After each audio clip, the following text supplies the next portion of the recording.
Welcome to Prescribing Lifestyle, the podcast that's all about empowering you to live your healthiest, happiest life. I'm your host, Dr. Avi Charlton, and each week we'll dive into the latest research, practical tips, and inspiring stories to help you optimize your well-being. From nutrition and fitness to mental health and mindfulness, we'll explore every aspect of lifestyle medicine, giving you the tools you need to make informed decisions and take control of your health.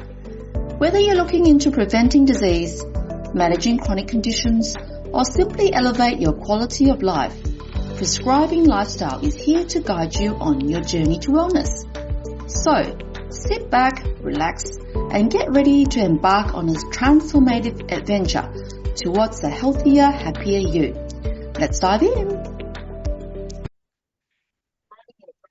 Hello, everybody. Welcome to another episode of Prescribing Lifestyle Podcast. Today, I've invited Jane McDonald to talk to you. She is a type 1 diabetic.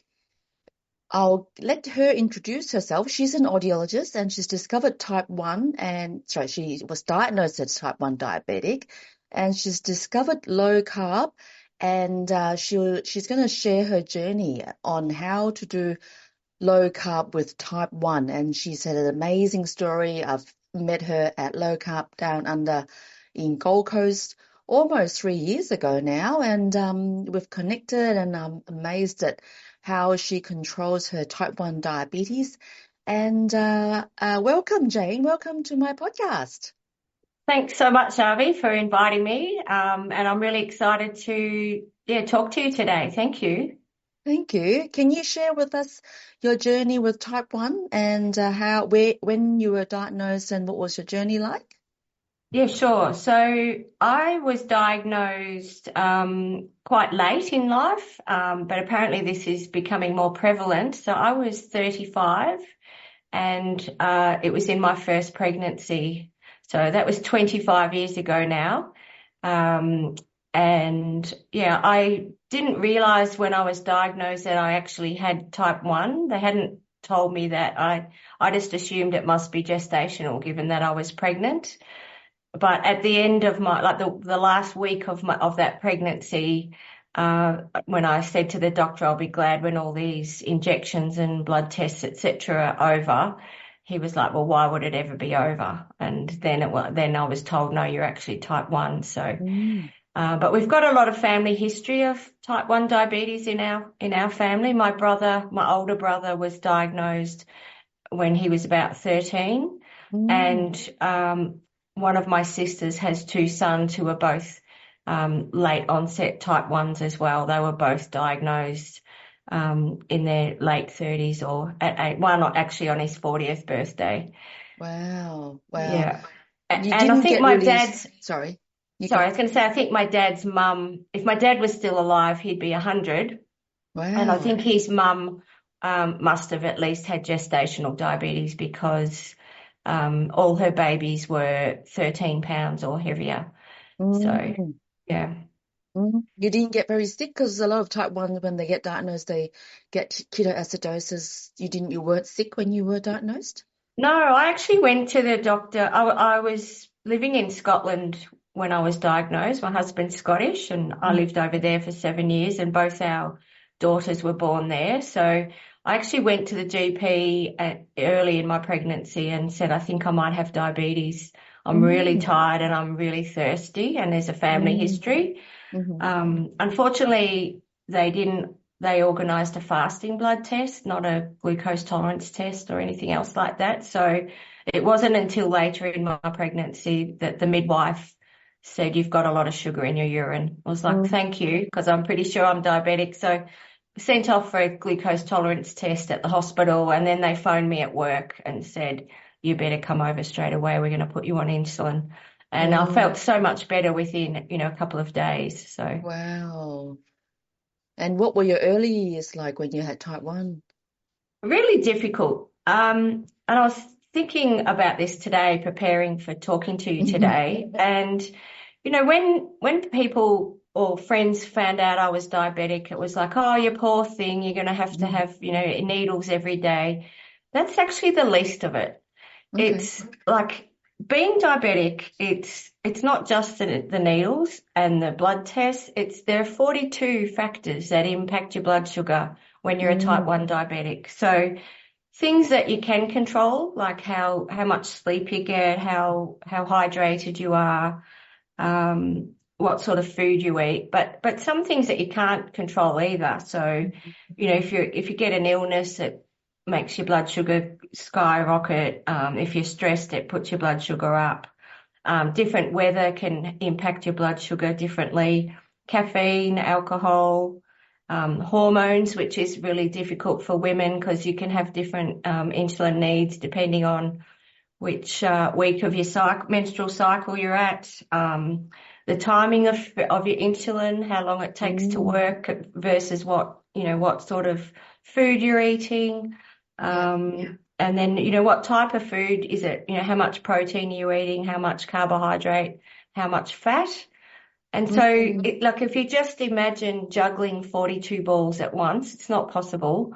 And it's exhausting. So, the cognitive burden of having that on your mind all the time is how I used to feel, and the real sense of diabetes fatigue, that, just never having a break from diabetes and always having it kind of front of mind.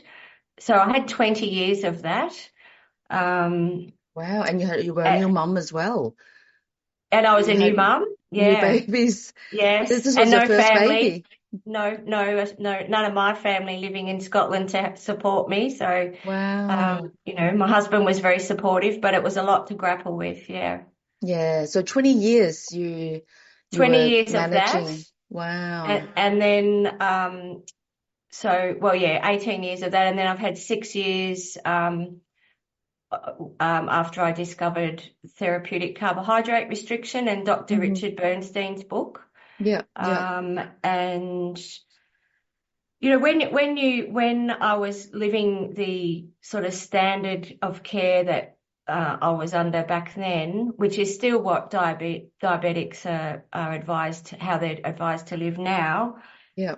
That was, as well as being like exhausting, it just resulted in roller coaster blood sugars. Yeah. Lots of medical appointments where, I'd go along and they'd look at all my data, my continuous glucose monitoring data and, my pathology results.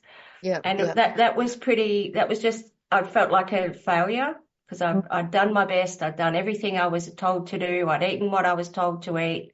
Yeah. And, my results still weren't that good. So that was pretty demoralizing, stressful, humiliating, depressing.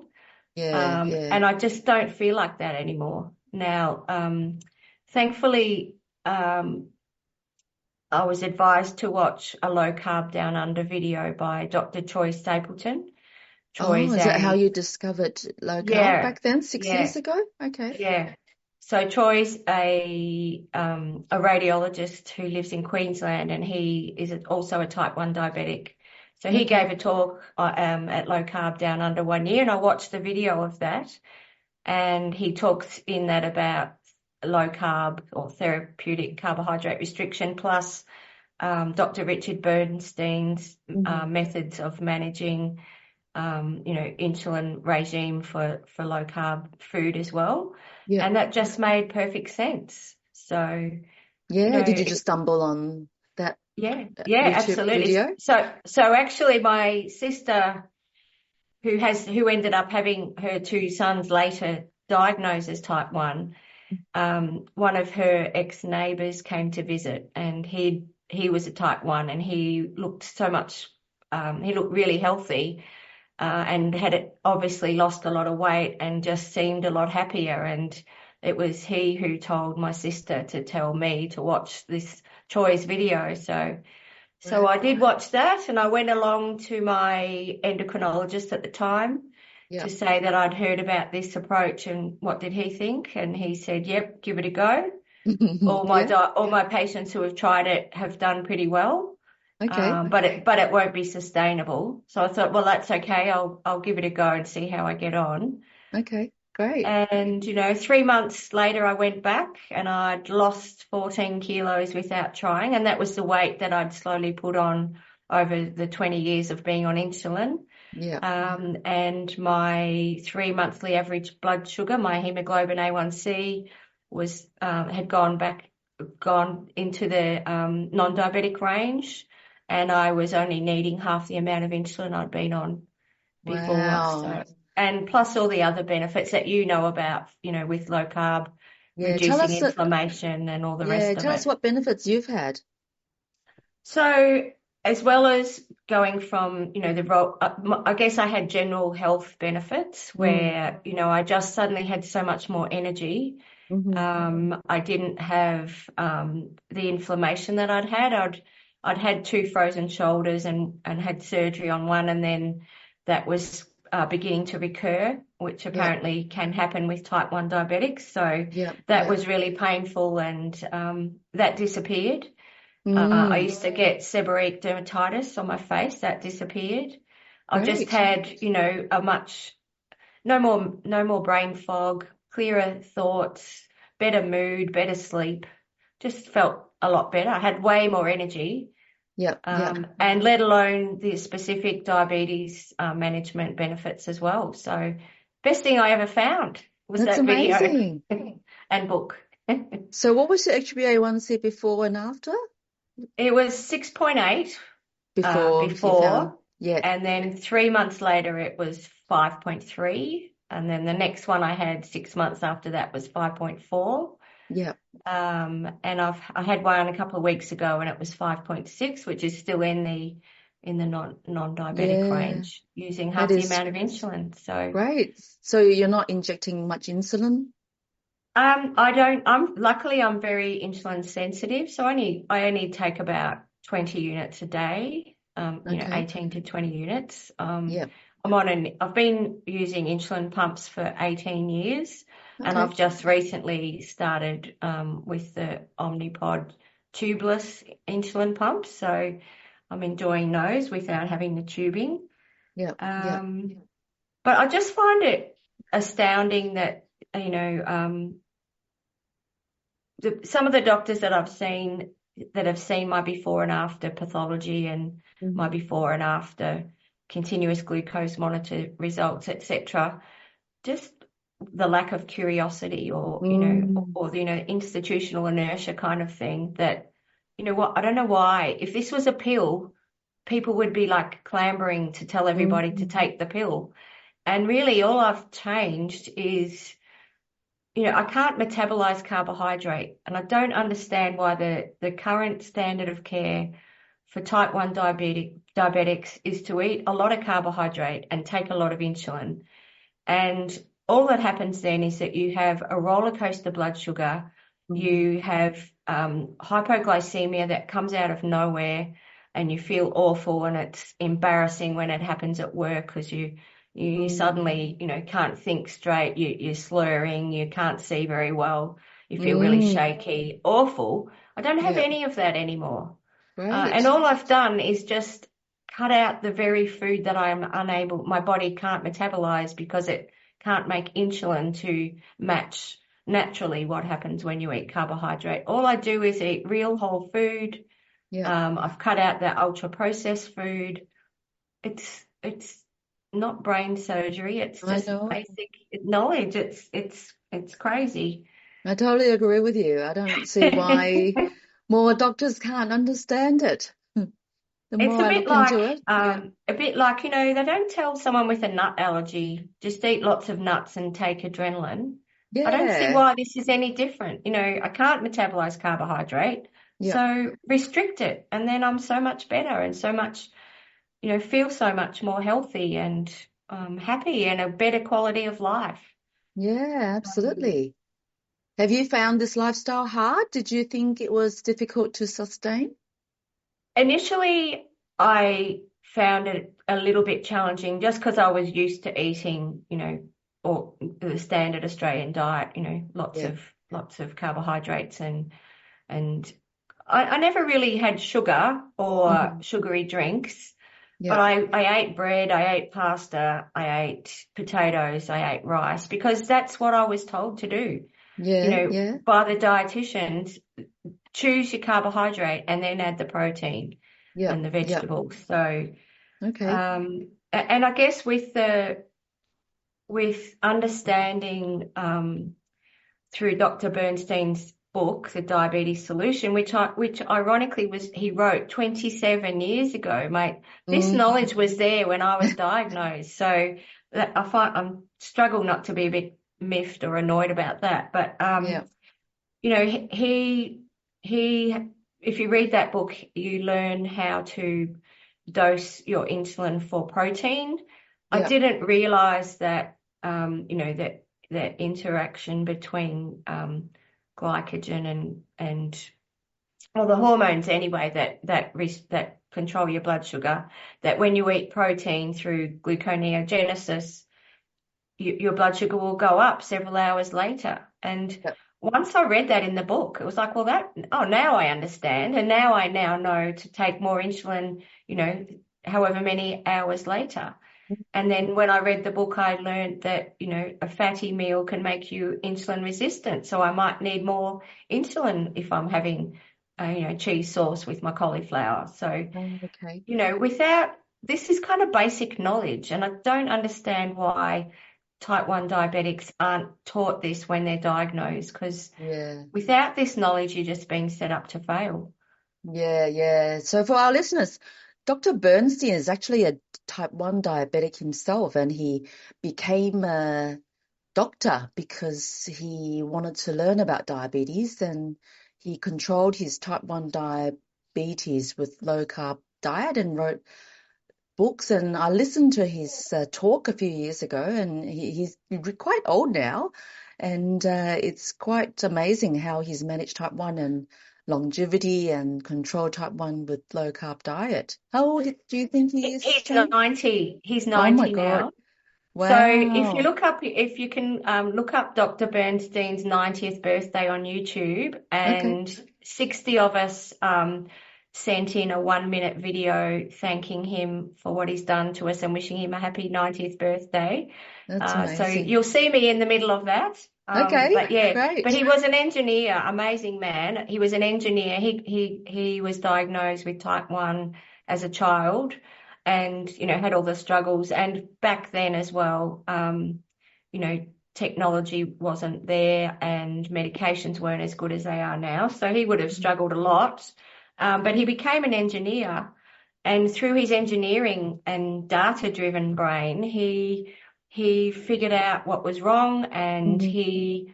he devised a glucometer and worked out how to measure his blood sugar, and then Mm-hmm. worked out his method. So, and then Wow. And he like I became said, wrote, he was a mature age doctor, right? he became a doctor after doing engineering and finding all this out himself. But Avi, as well, Amazing. I think the fact that this isn't taught to type 1 diabetics, when you think Yeah. about the basic Mm. tenets of medicine, Mm-hmm. so patient-centered care, Yeah. informed consent, best practice guidelines, evidence-based medicine, and even the first tenet, do no harm, Yeah. that's not Mm. what's happening. What I'm doing now is following all those tenets. But, if only doctors could be taught this so that they can offer this to their patients, Yeah. it'd be a lot better. I know. I don't understand it. In my GP experience, I've been trying to tell my type 1 patients that, look, low carb could be a good idea. But some of them listen, some of them say my dietitian and endocrinologist hasn't told me about it, and say eat all the carbs. So it's very, very hard to get through to these patients. Yeah, I guess one thing that made it easier for me was with the continuous glucose monitor. I Yeah. could see straight away the difference. And I just felt so much better. I wasn't having the hypos anymore. When your blood sugar is really high, it feels awful. It's like I feel like I've got a low-grade headache. I Mm-hmm. feel like my pulse is beating through my neck, and Mm. it's just a horrible feeling. Yeah. And that all disappeared. And Mm. it was just like I'm on a calm sea now, instead of Mm-hmm. trying to swim with all these tidal waves coming and, being all these peaks and troughs. It's just so much easier now. Did it used to happen quite a lot before you went low carb? Yeah, Yeah, or often. every day? Yeah. Yeah, not every day, but frequently. At least several times a week, I would have a hypo. And 3 times in my life, I've had severe hypos, where it's taken over an hour to get my blood sugar up. And when my blood sugar was that low, all I wanted to do was go to bed and go to sleep. And luckily, I wasn't, those 3 times I was with my family, because I would have just gone to sleep and I wouldn't have woken up. Oh, no. And that's one real thing with insulin. Like, insulin's an amazing medication, and we're so lucky that it was developed just over 100 years ago now. But if you get it wrong, it can have dire consequences. It's not that hard to have an overdose of insulin, and that could kill you. And then if you don't take enough, or if you're trying to juggle these 42 balls and your blood sugar's high for a long time, then you have all these diabetes complications. So yeah, absolutely. Tell us on a typical day what your meals look like. What do you eat? So I don't get hungry. That's another thing that started when I went low carb. It really curbed my hunger. So and because my blood sugar is so much more stable now, I don't have to eat to the clock like I used to. Okay. So I just eat when I get hungry, and that's probably about 1 or 2 in the afternoon. And so I kind of have a cooked breakfast. Mostly I work from home. Okay. So I can, just cook my own lunch, or have leftovers from dinner the night before. So I'd have eggs, bacon, or smoked salmon, or avocado, maybe some cherry tomatoes. And then for my evening meal, it's just meat and green vegetables. I don't eat any starchy vegetables. It's probably what my grandparents would have eaten, Yeah, years and years absolutely. ago. Yeah. And I guess it is good. You were saying just before about your type 1 patients who are a bit reluctant, but at least the type 2, low carb for type 2s is being more readily recognised and embraced, which is encouraging. Yeah. So I know in November 2021, remission of type 2 diabetes was acknowledged in the Australian National Diabetes Strategy for the first time. Oh, And okay. and in September 2023, the Royal Melbourne Hospital opened Australia's first public hospital remission clinic for type 2 diabetics using low carb. Right. And then in December last year, there were guidelines for remission of type 2 diabetes were endorsed by by Diabetes Australia. Yeah. And Diabetes Australia has also partnered with the Defeat Diabetes app or program, so that's encouraging. Exactly. But I did appear. So there's been a parliamentary inquiry into diabetes in Australia. So I wrote I was going to ask you about that. I wrote a submission about that to that inquiry, and then I was invited by the committee to speak to the committee at Parliament House. Yeah. So I spoke to them. That was awesome. They kindly let me come for the day. I sat there all day and listened to all the people that were appearing at that public hearing that day. Okay. And that was, some of the insulin manufacturers were there, some of the insulin pump manufacturers, and collectively they had 45 minutes, and then individually I had 45 minutes as well. Oh, great. To answer questions from the committee. And I asked them 3 things. I asked if they would, in their recommendations, recommend that there was a change in dietary recommendations to so all diabetics, including type 1 diabetics, could be advised according to what will provide them with optimal health, not what's happening now. Yep. And I asked if they would recommend therapeutic carbohydrate restriction for type 1 diabetics. And I was really happy to see that I was actually quoted in the final report, Oh, good. having said that type 1 diabetics can benefit from this approach as well. Yeah. And then I also asked if they'd revise the education for doctors and health practitioners Great. to avoid the conflicts of interest for pharmaceutical and ultra-processed food companies as well, to stop this being a barrier for this approach. Yeah, that's great. So that was an interesting experience for you.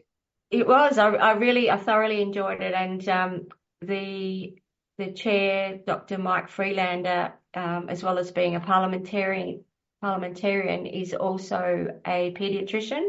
Okay. So his question, he really understood all the questions he was asking, and the content of everybody's submission to the inquiry. So yeah, it That's was a great. amazing. I was a personal highlight for me for sure. Fantastic. What about the drug companies? They wouldn't be in tune with you. They wouldn't be supportive of what you say then. Well, I can see why, if this approach is adopted widely, and if I just look at what happened for me, well, if you see what can happen for type 2 diabetics, that they can go off all their medications. Yeah. And as a type 1, I even managed to halve the amount of insulin I needed. I could see why the pharmacy companies would not be so happy about that being an outcome, not very good for their bottom dollar line. Yeah. But one thing that has come to light that I'm really concerned about, so Novo Nordisk is a pharmaceutical company that manufactures some of the insulins, and they announced in America that there's a basal insulin called Levemir. Yeah. So for your listeners who don't know the difference between basal and bolus insulin, so basal insulin is one that is like a background insulin. So if you're taking multiple daily injections, you'd have a basal insulin that would be keeping your blood sugar level all day, hopefully, and night. And then when you eat, you take a bolus, a rapid acting insulin to cover the food that you're eating. So Levemir is a basal insulin that is really well suited. It lasts for about 12 hours, so you can have a lot more flexibility. You would, instead of having one injection of a basal insulin to last you for the 24 hours, you could have 2 injections of Levemir. So that gives you a lot more flexibility. So, for instance, pregnant women often need insulin during the day, but not during the night. So Levemir is a good option for them, because if they've taken a different basal that lasts for 24 hours, their blood sugar is going to crash during the night. Same for athletes who might, if you're, and I know you're a runner, Avi. So, if a type 1 diabetic wants to go for a run, then they could choose not to take their basal insulin that morning, do their running, and then take it that night. Children who are just approaching puberty, they need flexibility as well, and premenopausal women. So really alarming that Novo Nordisk has announced that they're stopping manufacturing of that in America by December this year. So I did mention that to Dr. Freelander in the parliamentary inquiry, and the committee has sought advice from Novo to see whether there are plans to also cease manufacture in Australia. And they have just said that they haven't made a decision about that. So I think that's a real concern. Okay. Yeah. Do you know why they would stop manufacturing it? They've got another basal insulin. So they dropped the price of Levemir in America, so that they actually will make more money by not having that available anymore, and manufacturing the other basal insulin that they make. But also they said that they couldn't basically there were financial reasons for dropping it. Yet they spent $16.5 billion recently to buy some manufacturing capabilities to make more Ozempic. Yeah, they're the biggest winner of this drug is Ozempic. Everyone's on it. So I guess it's bad enough that Ozempic is now in short supply for diabetics who need it to manage their diabetes because Yeah. it's being used off-label for Yes. weight management and weight loss. But now that it's actually influencing the manufacture of insulin is a real concern. And if one company does this, what's to stop the other companies who make the other basal insulins Yeah. or bolus Yeah. insulins from doing the same? That is crazy. They just don't put patients on top of the list.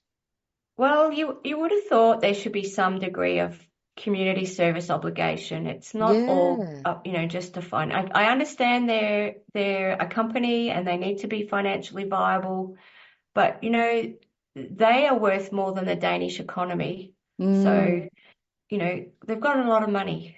I think Yeah, there should be exactly. some degree of community service obligation That's right. to produce the insulin that is most suited to pregnant women and children and premenopausal women and athletes, Yeah. Yeah. scary. Yeah, that is crazy. But you've been such a big advocate of the low carb lifestyle for type 1s now, and I see you in Low Carb Down Under. Thank you so much for doing all this work. Have you got other plans on more work or anything at all? If I was 15 years younger, Avi, I would change career and maybe study to be a diabetes educator or something, Okay. or a health coach or something. But sadly, Yep. I'm not. But I just have had such a positive influence on my quality of life, Yep. and just diabetes isn't front and center in my brain all the time anymore since finding out about low carb. So I'm really happy to tell other people, and even if I just help, one other diabetic to find this way as well, because that's how I found out about it. So Yeah. yeah, Yeah. nothing official, or as career-wise, but certainly happy to just tell as many people as I can what Yeah. what they could be doing as well to achieve the same results and feeling so much better. Yeah. Yeah. There's a few videos of you in the Low Carb Down Under YouTube channel. Our listeners can go and search Low Carb Down Under and your name. And how many videos Yeah, up there have you yeah, got? just one at this stage, but I did also record my interview with the parliamentary Mm, inquiry. I could probably make that available, to other people. I haven't yet, but that's probably worth a listen too. But yeah, my low carb down under, I think it was 2022. yeah. It was just a 15-minute talk. But in that, if people do watch that, you just Google Jane McDonald, MAC, and my diabetes journey, and you'll see in those slides the graphics of my, the before and after data as well. And I Yeah. think as well in that I spoke about my brother. So my oldest brother, Greg, was diagnosed when he was a teenager. And sadly, he died when he was 42, not from Mm, diabetes, but because of diabetes, by the time he died, he was completely blind, and he had infections in his toes that got into the bone. So he had many toes amputated, and he mm, started to have kidney failure as well. So yeah. Yeah. that's really and I talk about that in that YouTube talk, that's what I thought was going to be my fate. And, Mm, I just had no hope before finding low carb. And that's why I'm really happy to talk to anyone who'll listen to me yeah. about it. Yeah. Because I've got hope now. I don't have any diabetes complications, Mhm. um, my quality of life is so much better. And I don't now think that I'm going to end up like my brother and be blind and Mm, have kidney failure and needing amputations and all the other things. Um, so, that was really hard to live with for those 20 years. And even like when our kids were little and they'd ask what did I think I'd be like when I was older, I would mhm. just not even dare to hope that I'd get to be old. I'd just change the subject and Wow. try not to think about that. So That now must be hard. You're a Well, new and mum that's, then. You're a young mum. yeah. So, now I'm looking forward to being like Dr. Bernstein and living till I'm 90. Yeah, you can do it. I can do it. Yeah, Another great. 30 years to go. Woohoo.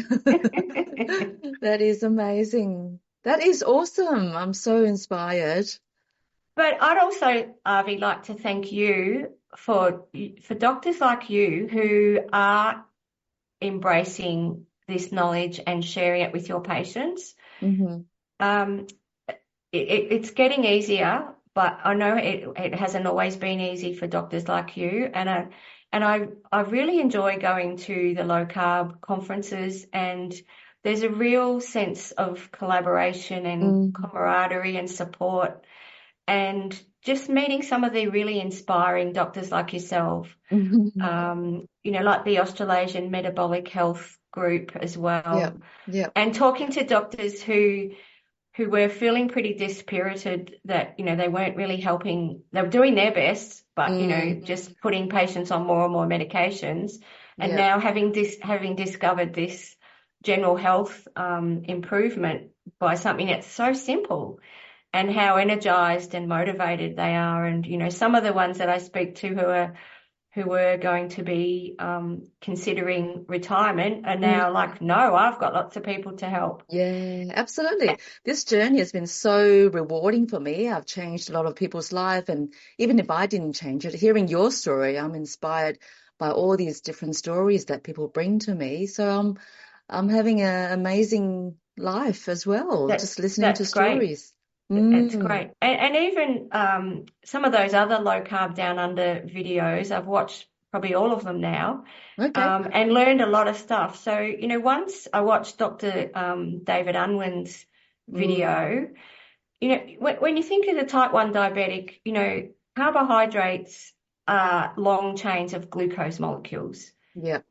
And once you understand that 4 grams of carbohydrate is the equivalent of a teaspoon of sugar. And once I understood that 1 banana has 6 teaspoons of sugar in it, 3/4 or a cup of rice has 10 teaspoons of sugar in it.